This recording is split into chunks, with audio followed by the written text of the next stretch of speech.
मूसलाधार बारिश में जैसे तैसे रिक्शे वाले ने भीगते हुए नीता और उसकी सास को घर तक पहुंचाया। नीता की बिटिया उसकी गोदी में थी और बेटा अमन अखिल के साथ मोटरसाइकिल पर आ गया था। सभी भीग चुके थे। वे घर के अंदर पहुंचकर कपड़े बदल रहे थे। तभी पड़ोस की विमला आंटी चाय लेकर आ चुकी थी। नीता को विमला आंटी बिल्कुल अच्छी नहीं लगती थी, पर अखिल और मम्मी हमेशा उनसे बहुत प्यार से बात करते थे।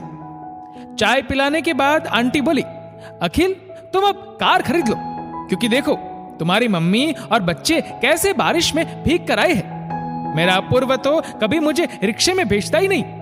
जब भी मैं उसके पास जाती हूँ हर समय गाड़ी लिए खड़ा रहता है और मैं हमेशा गाड़ी से ही जाती हूँ। वह तो चाहता ही नहीं कि हम यहाँ रहे, पर हम अपना घर छोड़कर जाना नहीं चाहते। नीता मन ही मन चिढ़ गई और सोचने लगी, इन्हें नहीं पता क्या कि अखिल पर कितनी जिम्मेदारियां हैं। अभी उनकी तनख्वाह बहुत ज्यादा नहीं है, अभी वह गाड़ी कैसे खरीद सकता है। आंटी को समझाना बेकार था। वैसे भी वह हमेशा अपने बेटे और उसकी पत्नी की तारीफ के पुल बांधती रहती है कि वे कितने शिक्षित हैं, कितने पैसे वाले हैं, कितने संस्कारी हैं। बहू और पोता कितनी बढ़िया अंग्रेजी बोलते हैं तथा विमला आंटी का कितना सम्मान करते हैं। आंटी के बेटे बहू बेंगलुरु में किसी अच्छी कंपनी में मोटी तनख्वाह पा रहे थे। यहाँ पर अंकल और आंटी अपने पुश्तैनी मकान में रह रहे थे। नीता ने अभी तक ना तो उनके बेटे बहू को देखा था और ना ही अंकल आंटी को उनके पास जाते देखा था। बस आंटी के मुंह से अपने बेटे बहू की तारीफें ही सुन रखी थी। आंटी ये भी नहीं सोचती थी कि उनकी बातों से अखिल को अपनी असमर्थता पर दुख हो सकता है। वह बिना कुछ सोचे लगातार ये जताती रहती थी कि अखिल अपने परिवार पर ठीक से खर्च नहीं करता। ऐसे ही समय बीतता गया और दिवाली का त्योहार आ गया। विमला आंटी ने जोर शोर से अनाउंस किया कि उनका बेटा अपूर्व परिवार सहित दिवाली मनाने आ रहा है। नीता ने सोचा, चलो अब इनके बेटे बहू को देखने का मौका मिलेगा, पर फिर उदास हो गई क्योंकि आंटी के अनुसार बेटे बहू की इतनी अधिक कमाई है तो वह खर्च भी बहुत करेंगे तथा नीता के परिवार की दिवाली उनके सामने फीकी पड़ जाएगी। फिर यह सब सोचना छोड़कर त्योहार की तैयारी में लग गई। दिवाली वाले दिन सुबह अपूर्व अपने परिवार के सहित आ गया। वे अंदर चले गए। नीता उन्हें देख भी नहीं पाई। शाम को लक्ष्मी पूजा के बाद बाहर निकली, ये देखने के लिए कि आंटी के घर में कितनी धूमधाम से दिवाली मनाई जा रही है, पर ऐसा कुछ नहीं था। बिजली की झालर जल रही थी और सन्नाटा था। थोड़ी देर में 2 गाड़ियों में बैठकर कुछ स्त्री पुरुष आए जो हल्की हंसी हंसते हुए इंग्लिश में बातचीत करते हुए अंदर चले गए। नीता और अखिल ने भी बच्चों के लिए थोड़े पटाखे जलाए। सबने मिठाई खाई, एक साथ खाना खाया और रात के 12 बजे तक जागकर सो गए। सुबह नीता नहा धोकर तैयार हुई और सोचा कि आंटी के घर मिठाई ले जाऊं तथा उनकी बहू को देखाऊं। ये बात भी उसके मन में आई कि इतने पैसे वाले लोगों को ये मिठाई सस्ती ना लगे, पर बहू को देखने की उत्सुकता उसे उनके घर ले गई।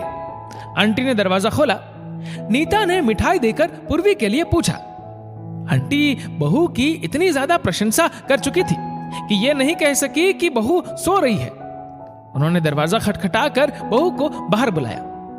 पूर्वी छोटी सी नाइटी पहने बाहर निकली और गुस्से से बड़बड़ाती हुई बोली, रात भर रमी खेलते रहे, अभी तो सोए हैं और आपको चैन नहीं है, मुझे जगा दिया।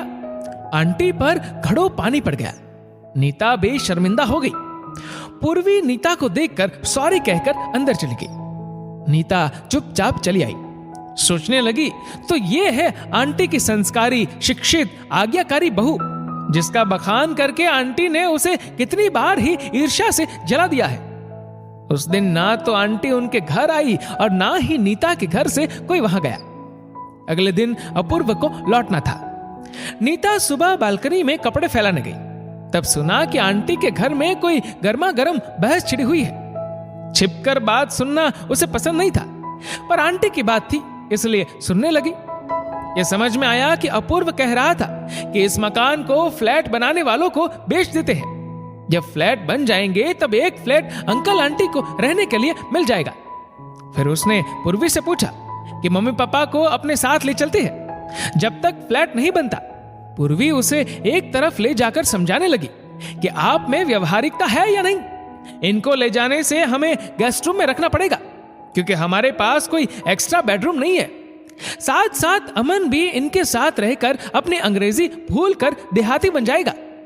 ये लगातार तला भुना खाना खाने चाहेंगे, जिससे या तो खाना अलग अलग बने या मेरा फिगर खराब होगा और तुम्हारा स्वास्थ्य भी बिगड़ जाएगा। इसलिए ये तो सोचो ही मत। मैं इनकी रोक टोक भी बर्दाश्त नहीं कर सकती। इनको यही कहीं किराए पर रहने के लिए मकान दिला दो, जब तक फ्लैट नहीं मिलता। कहे तो वह अलग ले जाकर कर रही थी, पर आवाज इतनी ऊंची थी कि नीता सहित आंटी अंकल ने भी सुन लिया। अंकल वैसे ही गंभीर स्वभाव के थे। वह बाहर आए और अपूर्व से बोले, मेरे रहते हुए ये घर नहीं बिकेगा। मुझे पेंशन मिलती है, हम दोनों का गुजारा हो जाता है। मैं नहीं भी रहूंगा तब भी तुम्हारी मम्मी को फैमिली पेंशन मिलती रहेगी। तुम अपने घर में रहो, हम अपने घर में रहेंगे। पहले भी हम तुम्हारे साथ कभी रहे हैं, जो अब रहेंगे। आगे से चाहो तो यहाँ आओ या ना आओ, पर मकान बेचने की बात मत सोचना। आंटी रो पड़ी और बोली, मेरी तकदीर में बेटे बहू का सुख लिखा ही नहीं है, तभी तुम जैसे बेटे को जन्म दिया था। अंकल उनका कंधा थपथपाकर अंदर चले गए। थोड़ी देर में अपूर्व का परिवार मुंह फुलाए हुए अपनी गाड़ी में बैठकर चला गया। नीता को मन ही मन बहुत हंसी आई कि आंटी की पोल खुल गई। उनकी स्मार्ट अच्छी नौकरी वाली बहू कैसे बातें सुनाकर चली गई। जब देखो तब हम लोगों की आलोचना करती रहती थी और नीचा दिखाते रहती थी। हम भले ही अभाव में रहते हैं, पर हमने अपनी मम्मी को सम्मान से रखा है। हम सब एक सूत्र में जुड़े हैं। जब वह अखिल और मम्मी को यह बताने गई, तब पता चला कि उन्होंने सारी बातें सुन ली थी। बीच में एक दीवार ही तो थी और वे सब बरामदे में बातें कर रहे थे। नीता के चेहरे पर खुशी का भाव देखकर मम्मी के चेहरे पर कुछ नाराजगी के भाव आई। फिर समझ गई कि नीता क्या कहना चाहती है। उसे प्यार से समझाकर बोली, नीता, मैंने दुनिया देखी है। मैं पहले दिन ही समझ गई थी कि अपना दर्द छुपाने के लिए विमला बहन जी बढ़ा चढ़ाकर बेटे बहू की तारीफ करती है। पर जरा सोचो, अगर उन्हें इससे थोड़ी खुशी मिल जाती है तो हमारी क्या हानि है। मुझे तो तुम दोनों से सम्मान मिल ही रहा है। तुम दोनों इतना ध्यान रखते हो। मैं पोते पोती के साथ खेलती हूँ, मेरा समय कट जाता है, पर उनके पास क्या है? वही अकेलापन। इसलिए मैं उनकी बात काटती नहीं थी। अखिल भी ये बात समझता है। तुम भी उनकी बात का बुरा मत माना करो। नीता का मन भर आया। उसे अपने विचारों पर शर्मिंदगी होने लगी। फिर वह बोली, मम्मी, आज शाम को अंकल आंटी को चाय पर बुला लो। मम्मी खुश होकर बोली, इसमें पूछने की क्या बात है, बुला लो। अखिल जाकर के अंकल आंटी को बुला लाई। दिवाली के बने व्यंजन तो थे ही। नीता ने चाय बना ली और सब मिलजुल कर हंसी मजाक करते हुए चाय पीने लगे। सब दोनों बच्चों से भी खेल रहे थे, आपस में भी बातें करते जा रहे थे। आज आंटी ने अपने बेटे बहू की तारीफ में एक शब्द भी नहीं कहा। जब वे चलने लगे तब आंटी नीता से बोली, बहू, आज मैं सच बता रही हूं कि मुझे तुम्हारी सास से बहुत जलन हो रही है। मुझे वह संसार की सबसे धनी महिला लग रही है, क्योंकि उनके पास तुम जैसे बेटे बहू है। मम्मी बोली, बहन जी, ये आपके भी बेटे बहू है। आज से दोनों परिवार मिलजुल कर रहेंगे, सभी त्योहार और खुशियां मिलकर मनाएंगे। आंटी आंखों में आंसू भरकर मम्मी के गले से लग गई। अंकल भी चश्मा साफ करने के बहाने आंसू पोंछ रहे थे। अखिल और नीता ने झुककर तीनों के पांव छू लिए। दोस्तों, इस वीडियो को लेकर आपकी क्या राय है नीचे कमेंट करके जरूर बताएगा। और अगर आपको वीडियो अच्छा लगा हो तो इस वीडियो को लाइक करेगा, शेयर करेगा ज्यादा से ज्यादा लोगों तक। और ऐसी ही और भी इंस्पिरेशनल वीडियोस के लिए हमारा फेसबुक पेज आज ही फॉलो करें। धन्यवाद।